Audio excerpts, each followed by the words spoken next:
I am Shusara Kona Kumara. Welcome to Satsang.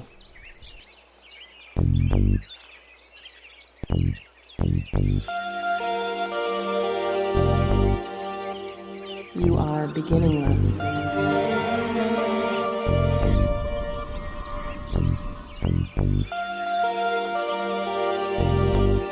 You are endless.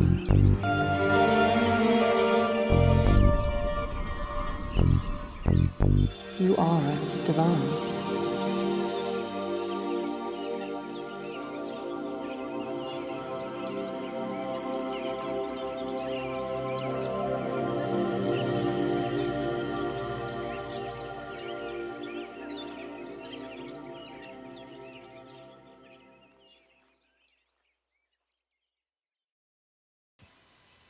Good evening, everybody. This is Shusara Kona Kumara, and you are live with us tonight for Satsang. I am joined by Piela Yen, who is currently without microphone, so we won't be hearing much from her tonight. And I also have our core council members, Tim, Meghan, and Linda with me as well. Let's go ahead and get started tonight. I'm going to ask you to close your eyes, get yourselves nice and centered while we clear the space. Take a deep breath.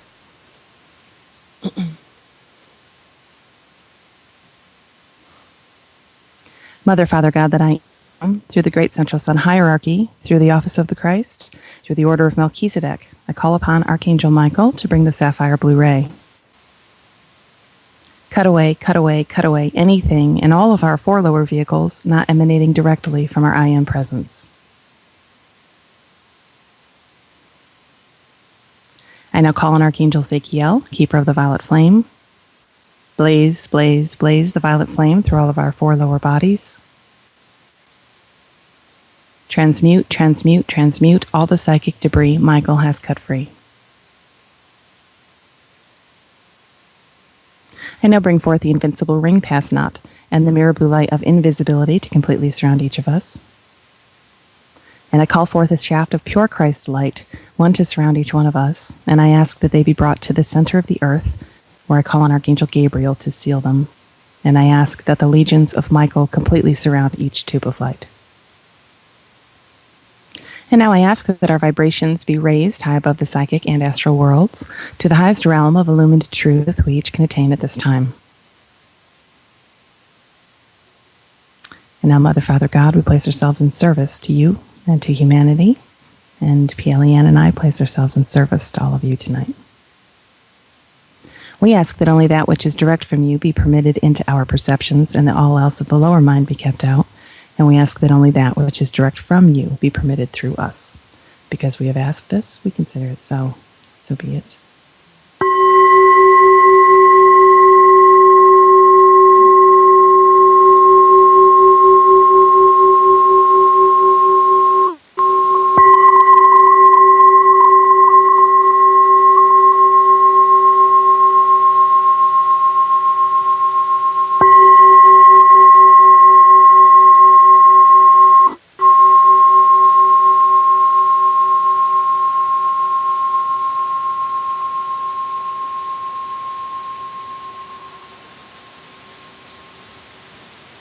Well done. Let's just stay in this space for just a minute. Keep your eyes closed.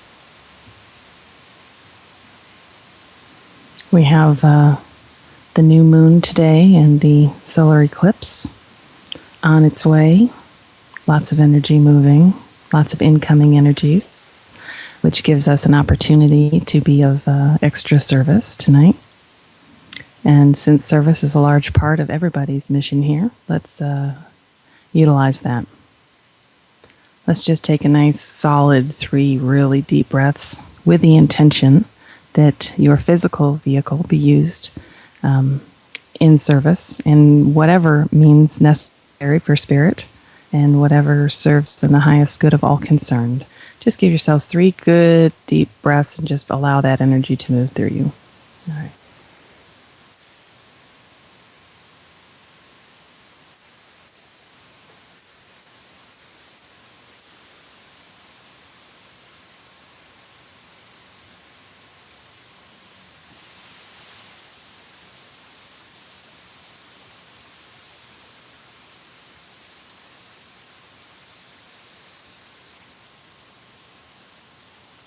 And now I want you to visualize for me a scintillating golden white light coming into your crown chakra up at the top of your head. And it's going to just pour down over you like a waterfall. It's going through you, over you, around you, and it's going to go down and ground right through your feet, right through your core, down into the core of the earth. And let's very nice deep breaths, just focusing on allowing that light to come through you and to go down into the earth. All right.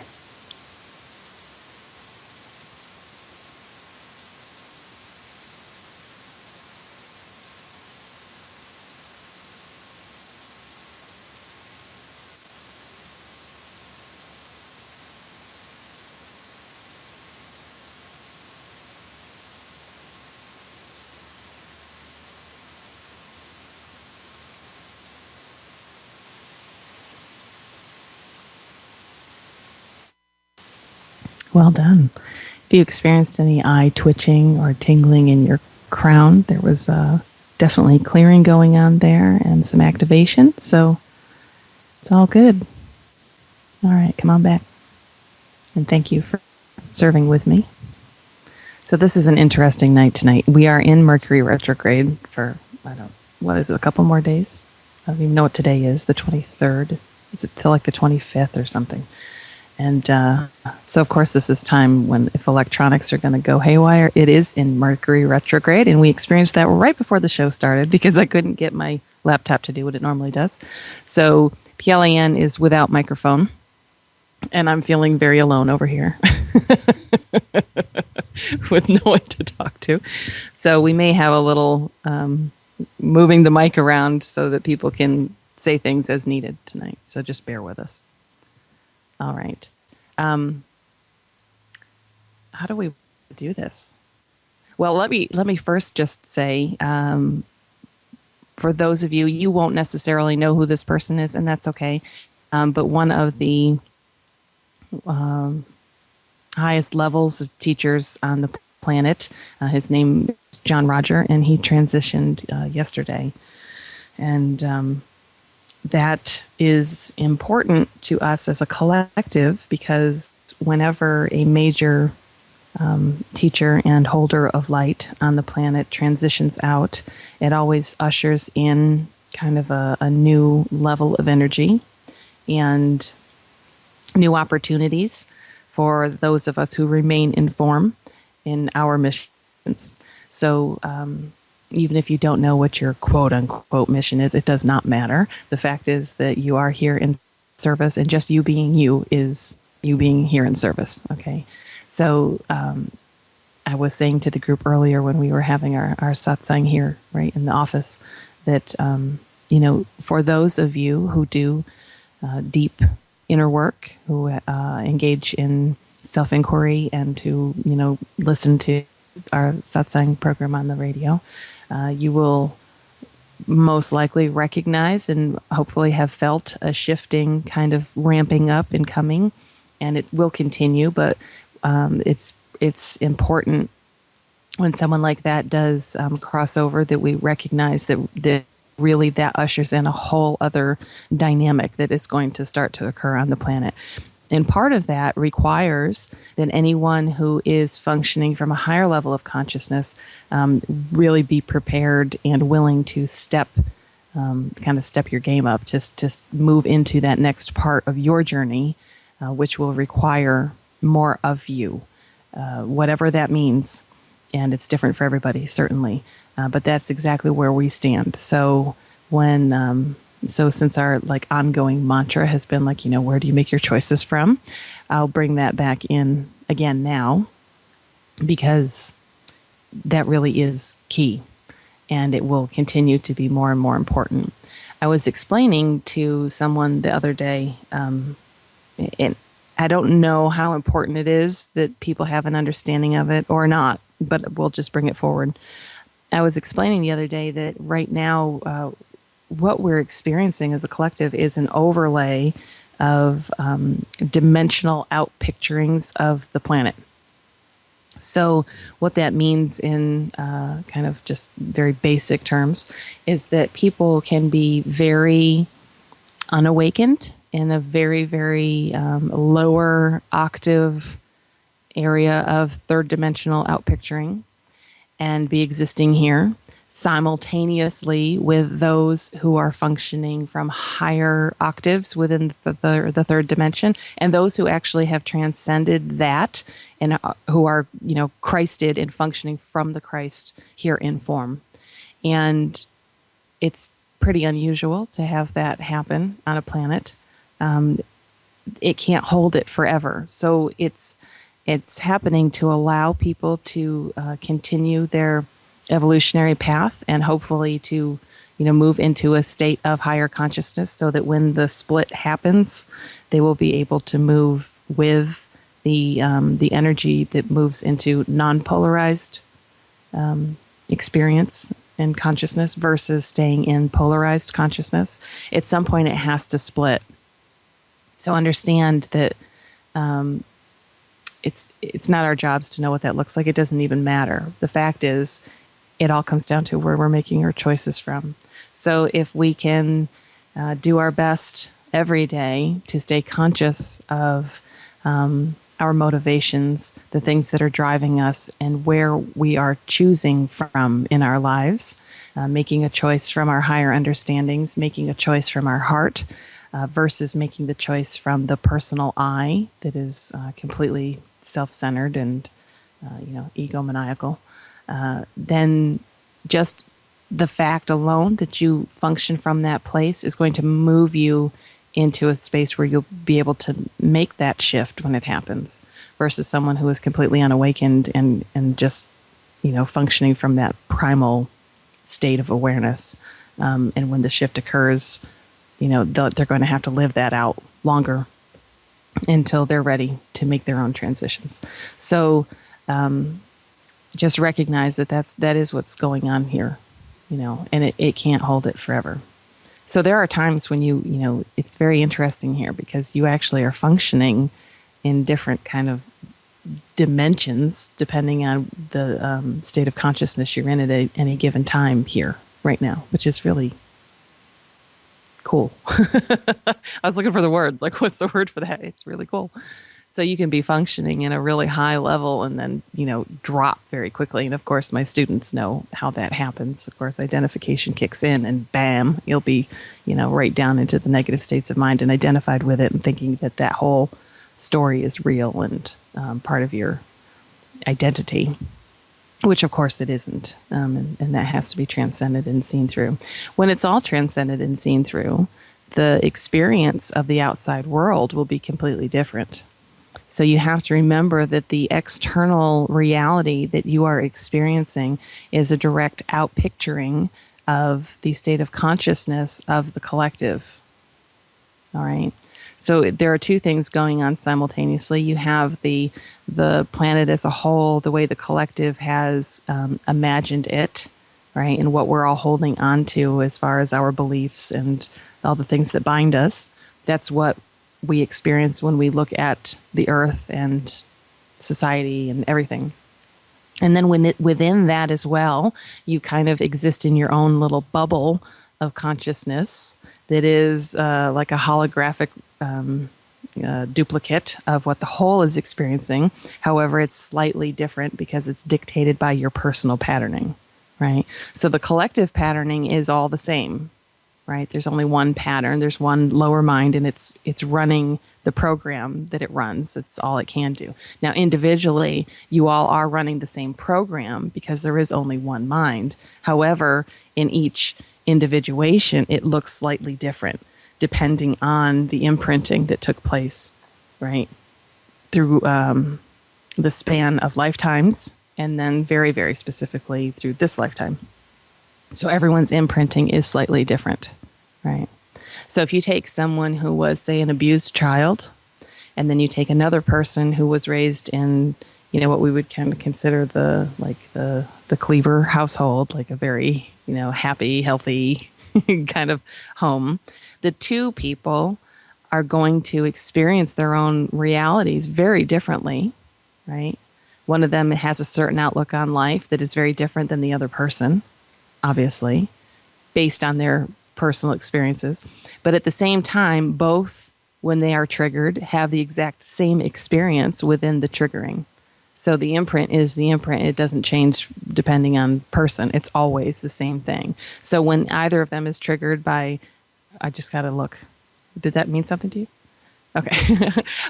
So when either one of them gets triggered, the response, the way that that person moves through the program of mind is the same exact thing. There is no difference between people in there. It's always the same. However, they each will experience their own world differently based on all the factors that went into their own lifetime. Does that make sense to all of you? Yes? Yes. Okay. Good. Pielian, I wonder if I should just hold my microphone. Does that make more sense? Was there anything from the last program that we ended with that we needed to kind of come back to that you can think of? I don't have anything really specific that I felt like I needed to bring forward tonight. So, nothing? Okay. So the three of you, does anyone want to say anything? Give us anything, something for me to work off of? Come on. It's amazing how people get quiet when you ask a question. Okay, Megan.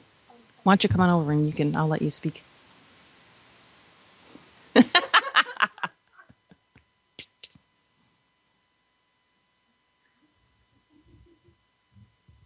Someday you all will get to see Megan. She's our little Deva. She reminds everyone of a little fairy. Okay. Well, this is kind of a continuation of when we had Satsang Live. In me saying that I'm stressed out from all the work that I have to do, I still enjoy it, and there's still a smile on my face, and I look forward to it. But then there's something within that's it's not, I don't know how to explain it. It almost feels like panic, but it feels like excitement. It feels like anxiety. It's this whole mixture, but it makes me feel like I gotta go, gotta go, gotta go. Do you know what I mean? Mm-hmm. So I don't know what to do with that energy. All right. So this does go back to what we were talking about. I specifically addressed the group tonight to remind everybody that energy is just energy. So when Megan just brought that forward, it's a wonderful opportunity for me to bring this forward again. So she experiences this energy that she has tagged in certain ways, right? So she has tagged it as there's excitement and there's anxiety. And then what was the other one? Panic. Yeah. Okay. So each one of those, recognize, is only energy. And isn't it interesting that she has an energy flowing through that she can actually label as three different things, right? And here's the really cool thing. Energy is just energy, right? Now, when we're sitting here in this third dimensional out picturing, we experience energy as polarized. But anyone who has gotten into just the energy of something will actually they can experience both sides simultaneously as the same thing, right? So the difference between the energy of love, the energy of fear, now love being the polarized love, that's probably not a good example because that'll confuse people. Okay, so we'll take yours. The energy of excitement versus the energy of panic, right? Could be two sides of the same coin. You understand? One side is experiencing it from a positive place and the other side experiences it from a negative place. But is there any difference in the actual energy of it? Or is it just the story behind the energy that comes in and then labels it as one or the other, right? Exactly. So when you can really get in the space of just feeling the energy, then all you're left with is just that non-labeled energy. And the only thing that gives it the label is you, right? So if you experience it as excitement, it's showing you that part of Meghan is identified with the possibilities of, work and what's coming. And there is excitement in there because there's opportunity for expansion and growth and all of these things. Well, simultaneously, of course, Meghan's personality is going to polarize the other way as well. And it's going to experience the same energy in a negative way. And then we'll feel panicked. So it's excited, but at the same time, it goes exactly back to what you were saying earlier, the sense of as soon as the positive is in there, the negative comes right after it. Because why? Well, because the experience of consciousness in that moment of perceived separation, because it actually didn't happen, but consciousness perceived that it did and then believed it.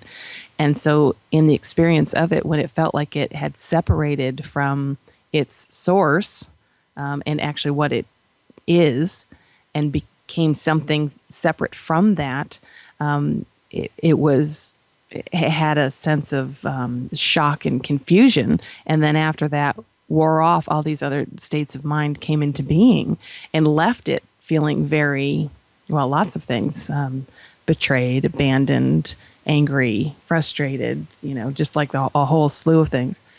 And ultimately it moved into a space of desire, right? The desire for what? Well, for the opposite of what it had, because now it's sitting in this very negative spot. And so from that desire came hope, right? Which we in society, we think of hope as a positive thing. It's actually not. It's actually, hope is the big trickster. And everyone at some point in their work really sees that they've always thought of hope as as something that's good. And then what they see is that underneath it sits a whole bunch of fear and a whole bunch of expectation that even though you have the hope, your expectation is it's really not going to work. If the expectation was that it wouldn't work, you wouldn't have to have hope. Understand? Hope wouldn't even need to exist. If you knew it would work, why would you feel hopeful? Right? Because hopeful, all the doubt's already in it. See it? Okay, good. It's not an easy thing to see. So, and then after the desire's there, the hope is there. So it wants to get back to this state that it left, right? The state of divine union, we'll call it. And it's not even that, because union even points to there being more than one, right? As if there's separation. So it's not even that. Words are really difficult to point to what I'm saying. And then in that state, it moved through positive states of mind, because in that moment, especially the first time around, its expectation was that it would be able to remerge with the state that it had separated from. Okay, the expectation was fully there that it would work, kind of like a little kid who is convinced that they can fly, and like goes out the door ready to give it a shot. There's I'll just jump off the deck, right? And then the parents like, no, don't do that. Well, they have no sense that it won't work, because in their own psyche, it's like, well, of course it works. Yeah. So that's what consciousness experienced. And then it came back to this space where it felt like it was about to remerge. And then its experience was that it got pushed away again. Right. I always say it's like it hit a glass wall, like it couldn't even see it coming. It just bam, ran right into it. And, and sometimes it's like that. So I'll tell my little embarrassing story. So I was at the mall, like it was a couple years ago, and there was a Swarovski store, the Austrian crystals. So it's a very high-end mall. They have all these beautiful windows, and they had all these crystals in this window that were just absolutely stunning, because, they have these high-powered lights on them, and they're just shining, and I'm like a fish when it comes to glittery things, just like drawn right to it. And I walked over, and I was like completely mesmerized by this thing that I was looking at.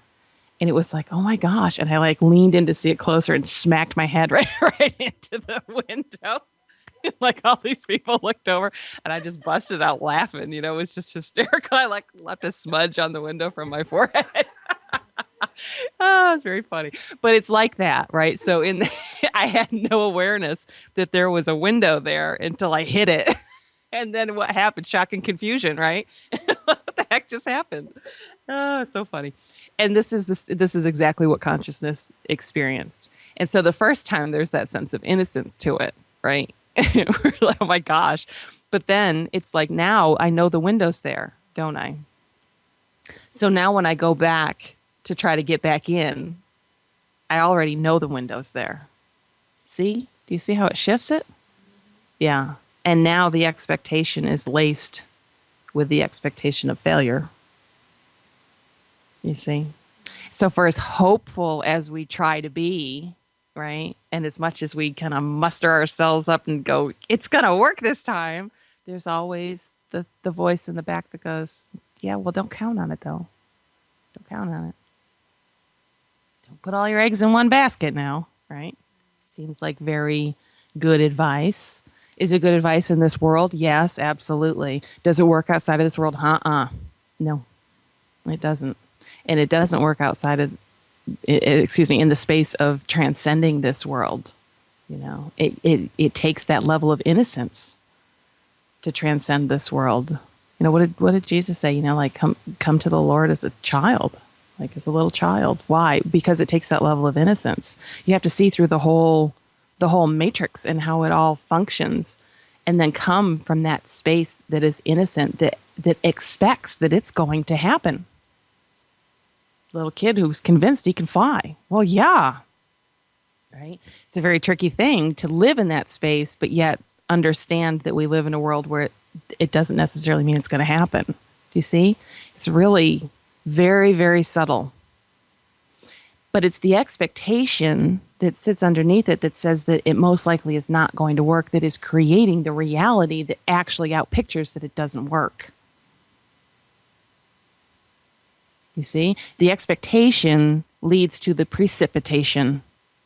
The precipitation meaning what actually comes into form. It's based on your expectation. Well, most of that expectation is unconscious and it's polarized. And that's what I'm saying. You have to be careful when it comes to hope, because hope holds within it the expectation of failure. So you have to move in the world from a place where your expectation is it absolutely is going to work. Well, why wouldn't it? Why wouldn't it?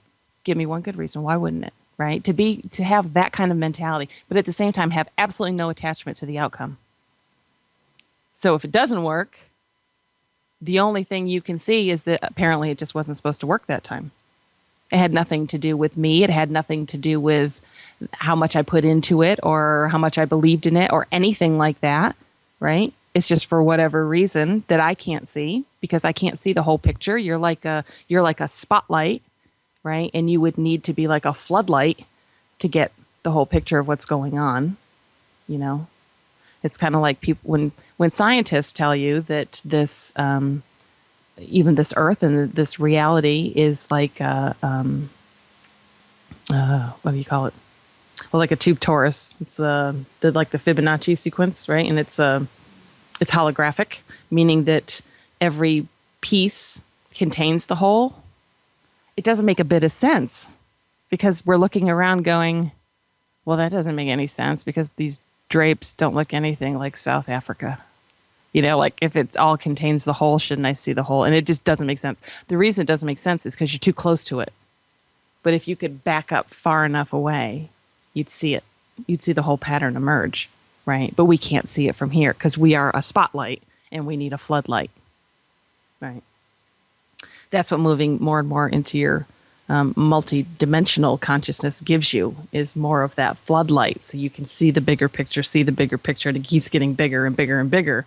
And then everything here makes so much more sense. It all falls into place. Right? But from within here, we can't see it. You can't even begin to see it.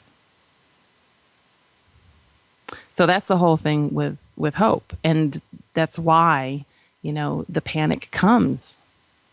Has nothing to do with who you are. It has nothing to do with your capabilities as a teacher. It has nothing to do with anything other than consciousness is still identified with the thought that I have an opportunity and I want to meet the opportunity. And at the same time, I am equally scared I will not meet the opportunity.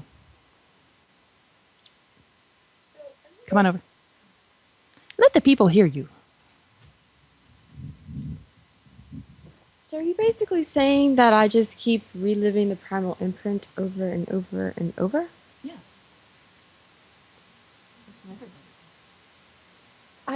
I didn't see it that way. I saw it more as, mm, I, I, I mean, it felt um, like I have such joy teaching and being around students and being in service to them. But, and, and, and that was still there, except I'd have these moments where it was like a flood of overload. Mhm. I didn't see that as being in the primal imprint, though. Okay. So as soon as you labeled it, that means you identified with it, or you couldn't label it. Yeah. And that is the imprint. That is the imprint.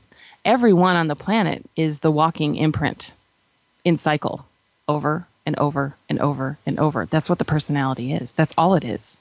I can see that because now I can really see it. Because, for example, if I'm like at my desk and I'm doing whatever and I'm like, okay, I'm getting stuff done, and then an email pops up and I see it's something else I have to do, I now I can. That's actually pretty funny. Then it's like, and then I can feel. Now I see the confusion, and then it's like, oh my god, I have one more thing to do, and then I start to feel the panic. Okay, I'm there with you. Okay, excellent. As soon as you feel confusion is all it takes. You are in it. Confusion means, regardless of the circumstance, confusion always means the same thing. It means you are spiraling in identification. Always, always, always, always. Yeah, yeah. That's a beautiful thing to see. What just happened actually is a very profound moment. Now, for those of you who weren't sitting here, you can't see Meghan, so I don't know how it translated over the airwaves.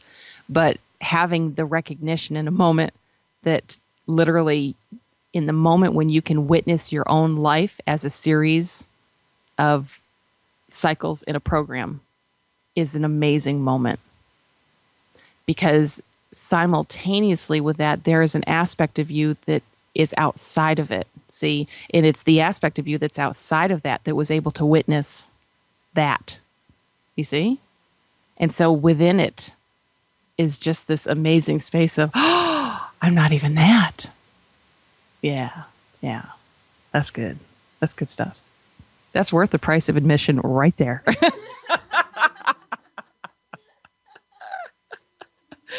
Oh, that is good stuff. I hope for those of you now, of course, you know, our core council members for the Shambhala Center are all advanced students. This is not something you come into overnight. Okay, Megan's been doing this work for several years, right?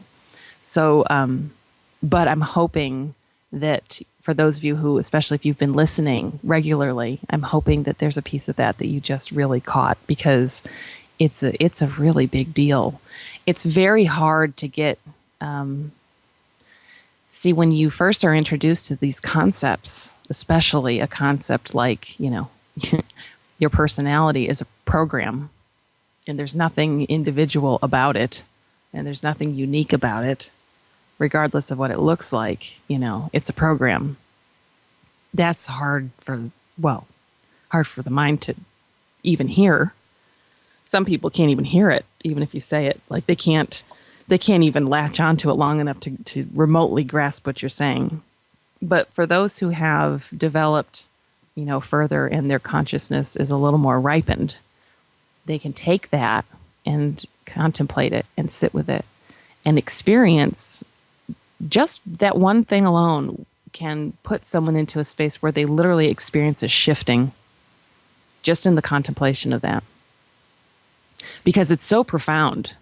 And when I speak it, there is a part of you, because you're hearing me from a multi-dimensional place as well, okay? And there's a part of you that actually experiences the truth of what I'm saying. And it registers, you know. It registers. It's you don't necessarily consciously witness it, but it absolutely registers, and it stays there. It doesn't just disappear, it stays there. So every time you have another experience of it, It's adding another level of reinforcement to it, right? And then at some point, you have an experience like what Megan just had. She's been a student of the work for several years. She knows patterned consciousness is patterned. She knows that. She has heard from me countless times, that you are not your personality, that your personality is a program. And she just sat here and you heard her saying, you mean to tell me that we're just experiencing the imprint over and over and over again? And I wanted to laugh because it's like, well, yeah, I've been telling you that for 3 years. But she saw it just now, see? And you never know when these moments are going to come. She saw it. She saw it. It's not that she's never seen it before. Remember, she's seen it, but it just hit her, and it hit her consciousness in a way right now that has transcended any experience she's had of it before. Okay. And that's profound because she won't lose that now. That's hers. That's hers. Oh, she's getting a high five from Linda. Well done. Yeah, that's hers. And once you have actualized it, right, which is what just happened there, now you won't lose that. You won't lose that. And so moving forward, you literally will witness it that much quicker every time, And it doesn't mean that you don't ever get in a space where you have forgotten that, oh, look, it's just the program running. Or look, that was the imprint. Sure, it happens, right? And that's part of you moving into greater levels of mastery, right? You have to walk it every day. And as long as you're in form here, there's constantly stuff pulling at you that doesn't want you to remember these things, yeah? And it's a battle every day, right? It's like you wage war every day with the mind itself. And for the longest time, it's just mind versus mind. That's all it is. Because mind is polarized. So you got one side battling the other side every day. That's what the imprint is anyway. Literally. It's just back and forth and back and forth. And it's like a big, big old tennis match that just never ends. Back and forth, back and forth. Sometimes you really lob the ball up and it takes a while for it to get to one side or the other. And sometimes you just smack the dickens out of it. And it's like boom, boom, boom, boom, boom. Right? Like a ping pong match. Those Asian dudes who play ping pong. It's like crazy. Yeah, well, that's the mind. So, very good. That's exciting. How are we doing on time? We good? Because I have no sense. What does that mean? She say 10 minutes? Can't hear her. Okay. Okay. All right. So what else? That was good. Come, Linda. This is really pretty exciting. Double high five here because I had the same realization because I've had anxiety all week over a situation, and I kept thinking, why on earth am I getting anxious over this? What is bringing this on? What is triggering this? And I go through and I process it, and I'm looking at every angle, and it's like, ugh, same stuff, different story, same stuff, different day, same stuff, same stuff. And then all of a sudden, as we're talking about this tonight earlier, and again, just a few minutes ago, it was like, oh, yep, there it is. And I see it. And I see that it's the same thing. It's the imprint. And it was funny because during meditation, as I was thinking about it and trying again to look at, okay, so what is all this? Da, da, da, da. And what I heard was, you're divine. It's okay. Just face it and do it, and it's all going to work out the way it works out. So, yeah. Yeah, and it's worth noting that even in the witnessing of it, you're not even that. It's to see it as it's okay. Well, yeah, because you aren't even the one truly experiencing the imprint anyway. The mind experiences the imprint. You don't experience the imprint. You witness it, but you don't feel it, right? Because the you that I refer to that is divine. And when I say divine, that doesn't mean like God inspired. You are God. Go ahead. When you say you don't feel it, do you mean, for example, your back is killing you, and you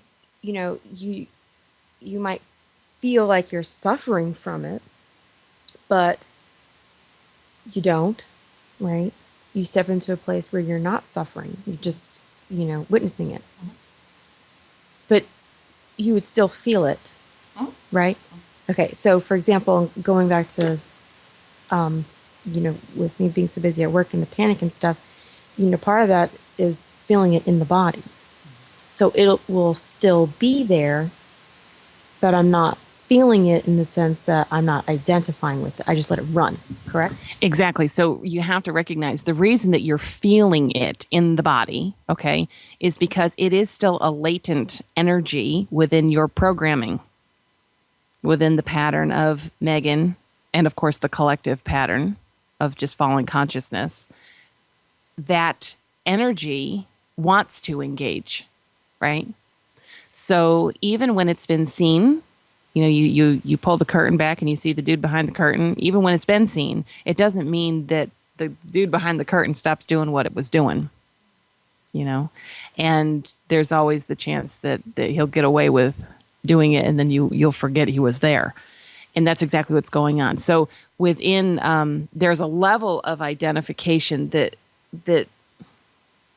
for a while that kind of does identify, because that's the initial piece that leads to the that movement of the energy, right? So if you take it back to the biochemical part of your form, so it that identification has to initially kind of occur within the program in order for all those chemicals to get released in the very specific,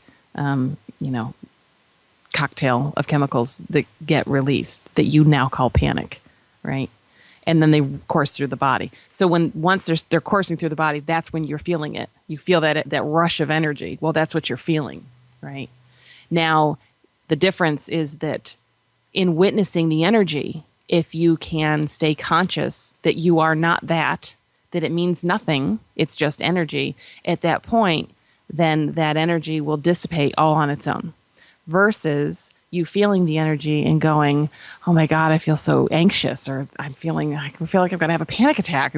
Okay, as soon as that happens, that is the trigger for the receptor sites in the cells to literally open up, which will allow those chemicals to dock into them. Okay. And then the more that happens, it actually creates more receptor sites on each cell for the same chemicals. That's Linda's looking like, really? So this is where addiction comes from, and it's not any different than any other kind of addiction.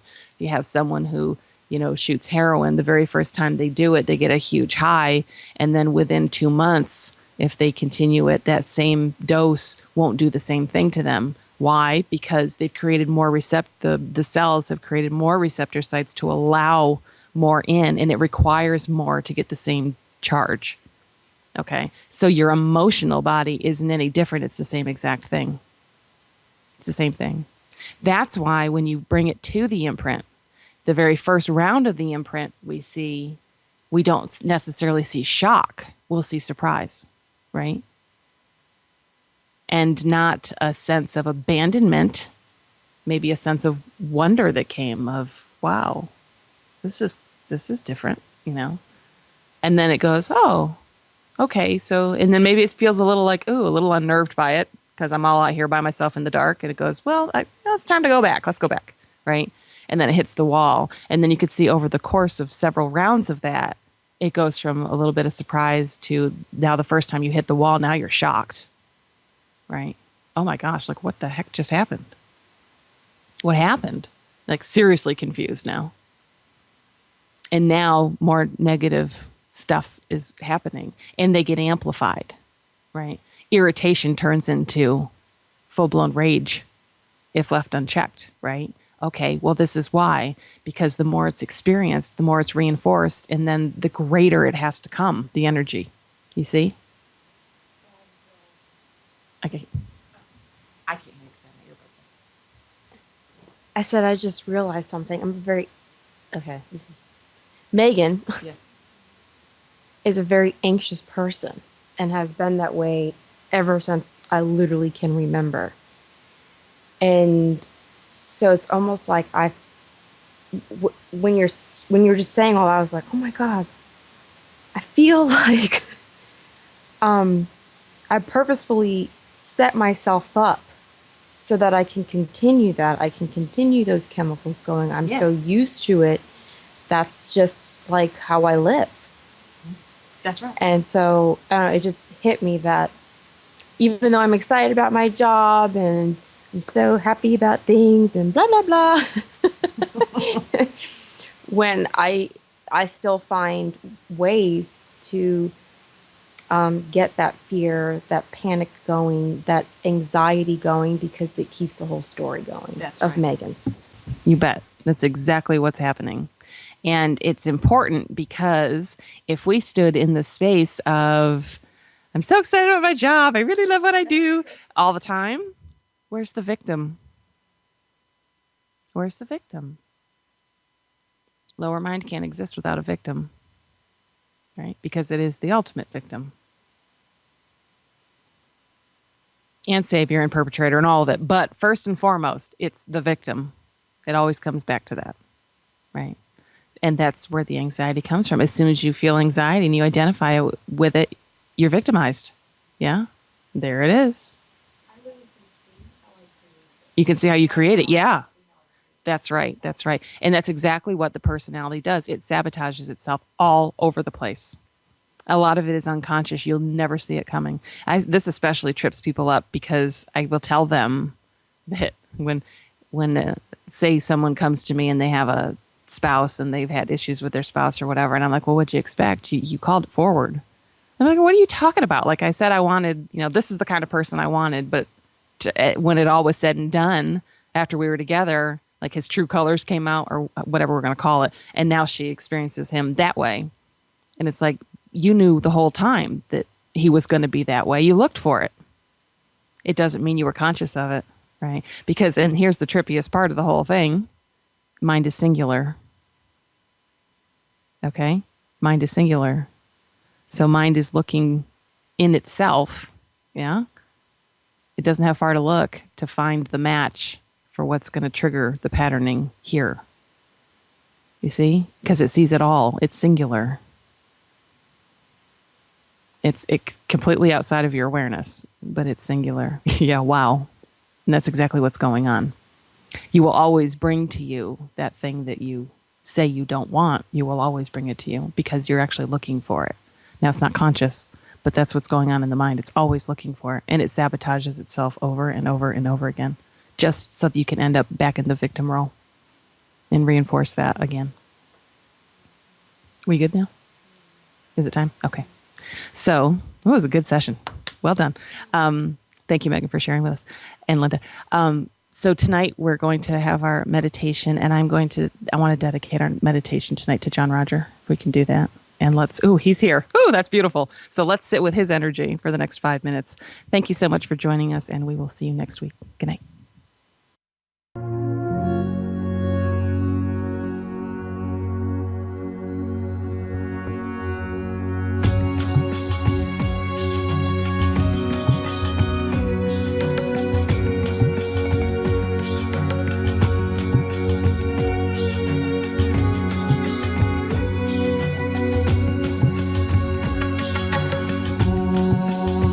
Purnamidam